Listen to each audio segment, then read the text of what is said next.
Session में हमने non finite verb, finite verb, gerund और इन्फिनेटिव फॉर्म वर्ब के बारे में सुना था, उसके बारे में हमने पढ़ा है।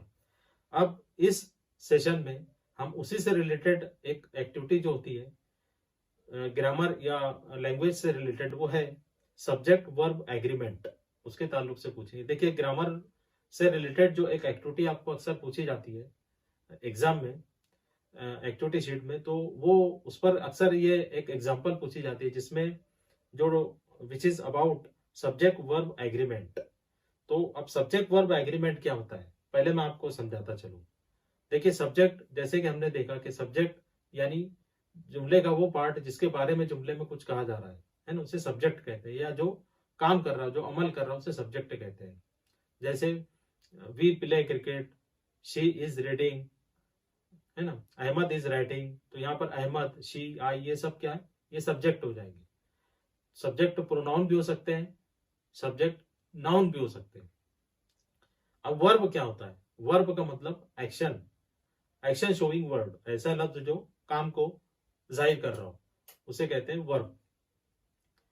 अब थर्ड है agreement, subject verb agreement. Agreement means क्या, एग्रीमेंट का मतलब होता है, उर्दू में अगर हम देखें तो उसका मतलब होता है मुआहदा, दो चीजों के दरमियान एक मुआहदा होता है।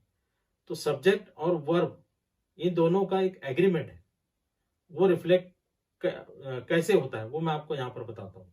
देखिए, जैसे मिसाल के तौर पर एक सेंटेंस है कि शी लाइक्स टी, है ना, ये सेंटेंस है। अब यहाँ पर शी लाइक्स टी, इसमें वर्ब क्या है, लाइक है।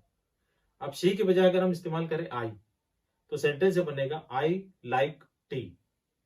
अब दोनों सेंटेंस में फर्क ये है कि पहले सेंटेंस में दोनों प्रेजेंट टेंस में, प्रेजेंट सिंपल के टेंस है, लेकिन पहले सेंटेंस में लाइक्स इस्तेमाल हुआ है और आई के साथ लाइक इस्तेमाल हुआ है।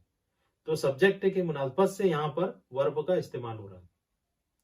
अदर एग्जांपल मैं आपको बताता चलूं, चिल्ड्रन आर प्लेइंग, एक सेंटेंस है ना, चिल्ड्रन आर प्लेइंग, बच्चे खेल रहे हैं।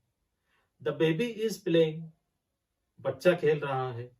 अब children are playing, baby is playing, दोनों प्रेजेंट कंटिन्यूअस टेंस है, लेकिन फर्क क्या है कि चिल्ड्रन जमा में है इसलिए आर इस्तेमाल हो रहा है, और बेबी जो है वो सिंगुलर है इसलिए इज इस्तेमाल हो रहा है।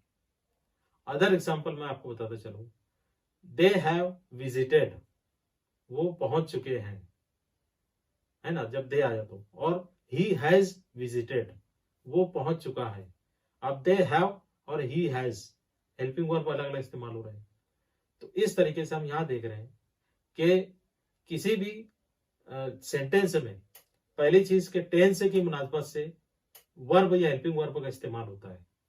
आपने अगर पिछले सेशन से देखे हैं तो आप इस बात को आसानी से समझ सकते हैं, जिसमें हमने अलग अलग टेंस के अलग अलग सेंटेंसेस बनाए, उसमें मैंने आपको डिटेल में एक्सप्लेन किया है कि अलग अलग टेंस में सब्जेक्ट के हिसाब से वर्ब या हेल्पिंग वर्ब डिफरेंट इस्तेमाल होते हैं।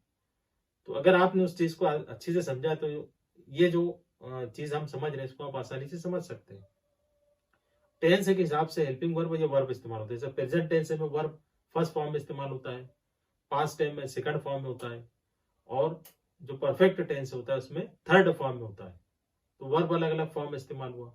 इसी तरीके से हेल्पिंग वर्ब भी, जैसे अगर प्रेजेंट कंटिन्यूअस है तो उसमें तीन हेल्पिंग वर्ब इस्तेमाल होते हैं, एम, इज और आर। आई के साथ एम होता है, ही, शी, इट के साथ इज होता है, यू, वी और दे के साथ आर होता है।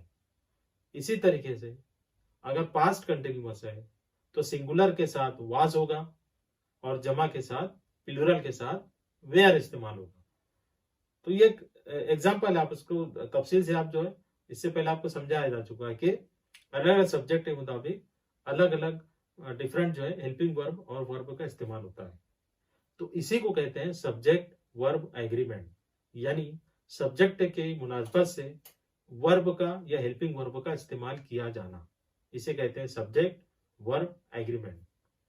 इससे रिलेटेड एग्जांपल्स आपको डेफिनेटली पूछी जाती है, तो उसी से रिलेटेड एक्टिविटीज नीचे डिस्क्रिप्शन की टेस्ट में जो लिंक है उसमें मैं टेस्ट की लिंक है उसमें मैं दे रहा हूं।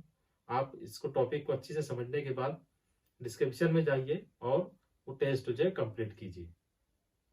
सो Now we will meet in the next session with another topic. Till then, goodbye.